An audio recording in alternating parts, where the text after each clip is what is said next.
नमस्कार, स्वागत है आप सभी का 69,000 शिक्षक भर्ती आरक्षण मामले में 13,156 विद कनेक्टेड ऑल पिटीशंस पर सुनवाई समाप्त हो चुकी है कोर्ट में। सीरियल नंबर 417 पर मामला लगा हुआ था एडिशनल में जस्टिस रोजन राय सर की बेंच में।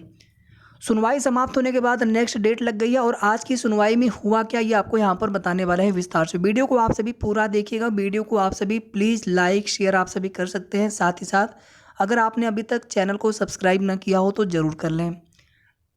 सबसे पहले यहाँ पर आप सभी को बता दें कि 6800 की जो लिस्ट जारी हुई है और 6800 पर जिस प्रकार से पहले चीज़ें काफ़ी फेवर में लग रही थी कि 6800 के जो अभ्यर्थी हैं उनकी काउंसलिंग नियुक्ति हो सकती है और उसमें एक कोर्ट के डायरेक्शन वर्क की देर है, कोर्ट से अगर डायरेक्शन मिल जाता है। हालांकि दूसरी तरफ आरक्षण पर अभ्यर्थी 6800 की लिस्ट से बिल्कुल भी संतुष्ट नहीं थे। उनका कहना था कि हमें पूरी सीटें दी जाए या फिर सबका समायोजन किया जाए, जितने भी याची हैं सभी को लिया जाए। और आप देखेंगे कि जितने भी इसमें आरक्षण पीड़ित अभ्यर्थी हैं सभी के सभी लगभग ज़्यादातर लोग जो है किसी न किसी याचिका के माध्यम से उसमें कनेक्ट होकर के 13,156 के साथ थे कि अगर यहाँ पर पेडिशनल बेनिफिट जो कि मिलना चाहिए तो उस केस में हमें भी फ़ायदा मिल सकता है।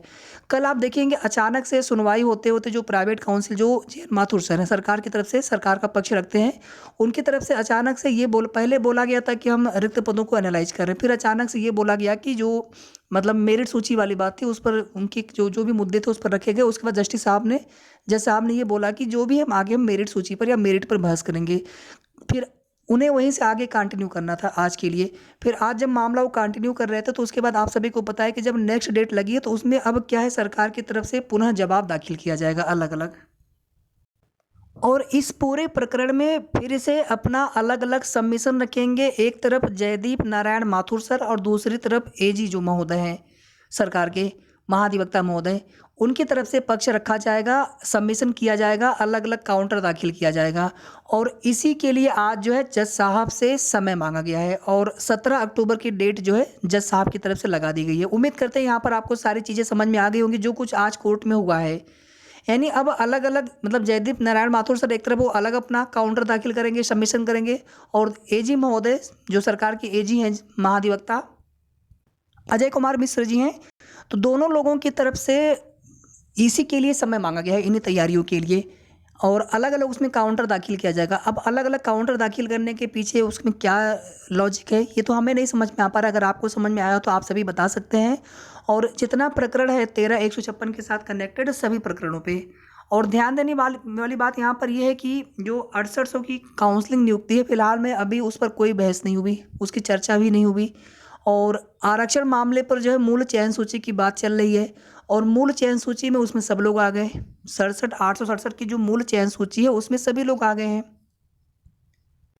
13,156 पे एक तरफ तो 27-21 आरक्षण का ओबीसी एससी का, दूसरी तरफ जो सामान्य वर्ग के अभ्यर्थी हैं डुअल आरक्षण का मामला उनका है, ईडब्ल्यूएस का भी है लेकिन वो अलग केस के रूप में चल रहा है। दिव्यांग आरक्षण भी इसी में कनेक्टेड है और चौथा आपका इसमें 6800। ये चार अलग अलग कैटेगरी के मामले इसमें कनेक्टेड थे और लगभग जो है 102 के आसपास टोटल जो है याचिकाएं कनेक्टेड हैं 13,156 के साथ में। अब इन सब प्रकरणों में अब क्या होगा भविष्य में, कुल मिलाकर के सरकार के हाथ में चीज़ें हैं। अगर सरकार चाहे तो यहाँ पर एक उचित रास्ता निकाल करके पीड़ितों को न्याय दे सकती है। संपूर्ण समायोजन के लिए आप लोग कहते तो रहते हैं लेकिन सरकार संपूर्ण समायोजन करेगी तब तो हम लोग आप मांग करके क्या करेंगे। उनकी तरफ से आप देखेंगे जितने पीड़ित हैं इनको न्याय नहीं मिल पा रहा है, संपूर्ण समायोजन कहाँ से करेंगे। तो संपूर्ण समायोजन एक तो बहुत दूर की बात है, बाकी गवर्नमेंट के हाथ में होता है। अगर वो चाहे तो सब कुछ चीज़ें संभव होती हैं। पहले भी सरकार के हाथ में था, चाहे 6800 की नियुक्ति का मामला हो, चाहे आरक्षण में समस्त सीटों को लेकर के मामला हो, सामान्य वर्ग के अभ्यर्थी जिनका सिलेक्शन नहीं हुआ है। हालांकि जो लोग पहले से सिलेक्टेड हैं वहाँ पर आरक्षण की विसंगति में ये माना गया था कि वहाँ पर इन अभ्यर्थियों को होना चाहिए था आरक्षित वर्ग के। तो उसके बाद जो है कुछ सामान्य वर्ग के अभ्यर्थी ऐसे हैं जो कि डुअल आरक्षण पे। अभी देखिए आप एक देखेंगे जो अलग अलग भर्ती बोर्ड या फिर आयोग हैं डुअल जो रिजर्वेशन का मुद्दा है तो वो अपना एक प्रावधान उनका होता है, उसी के अनुसार चीज़ें होती हैं। और यहाँ पर जो आरक्षण नियमावली पुरानी वाली है 1994 और उसमें बाद में आप देखेंगे कि उसी के तहत जो भी चीज़ें हैं रिजर्वेशन वाली वो फॉलो की जा रही हैं। और ईडब्ल्यूएस का आरक्षण इस भर्ती में था नहीं, तो इसके बाद फिर डुअल रिजर्वेशन के मुद्दे पर ही इसमें सामान्य वर्ग के अभ्यर्थी जो है कोशिश कर रहे थे। और आप देखेंगे कुछ ऐसे ही ग्राउंड बना करके या जो 6800 की लिस्ट आई थी इसके आधार पर, ठीक है, 6800 के आधार पर बहुत सारी याचिकाएं पड़ गई हैं लखनऊ खंडपीठ में और इलाहाबाद हाई कोर्ट में अलग अलग। हालांकि लखनऊ वाली सब 13-156 में कनेक्टेड हो गई थी। इलाहाबाद हाई कोर्ट वाली याचिकाएं जो है अलग अलग चल रही हैं फिलहाल में। उसमें भी जो है बेंच में मामले सुने जाते हैं, उसमें भी आरक्षण वाले भी मामले हैं और सामान्य वर्ग के अभ्यर्थियों की भी याचिकाएं हैं। तो कुल मिलाकर के चीज़ें आपको समझ में आ गई होंगी, जो भी कुछ निष्कर्ष है अभी तक के 69,000 शिक्षक भर्ती में कोर्ट मामलों को लेकर के।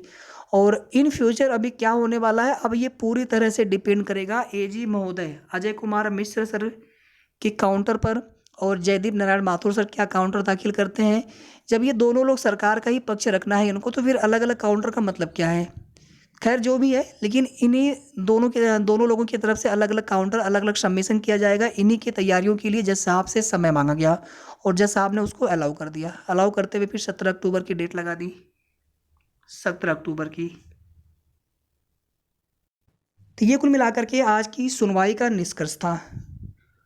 अब इसके अलावा अगर आपके मन में कोई सवाल हो तो आप पूछ सकते हैं, और कोई अगर आपके सुझाव हो तो आप बता सकते हैं। बाकी देखते हैं आगे क्या होता है। और अब आगे जो है धरना प्रदर्शन आदि चीज़ें या जो भी देखिए उसमें देखेंगे कि जो याचिकाकर्ता है या आप लोग हैं, बहुत सारा आपका पैसा समय बर्बाद जा रहा है। इसमें समय भी है, पैसा भी खराब जा रहा है, आप सबकी मेहनत भी बेकार जा रही है। और सबको पता है कि अब जो कुछ भी होना है कोर्ट से ही होना है।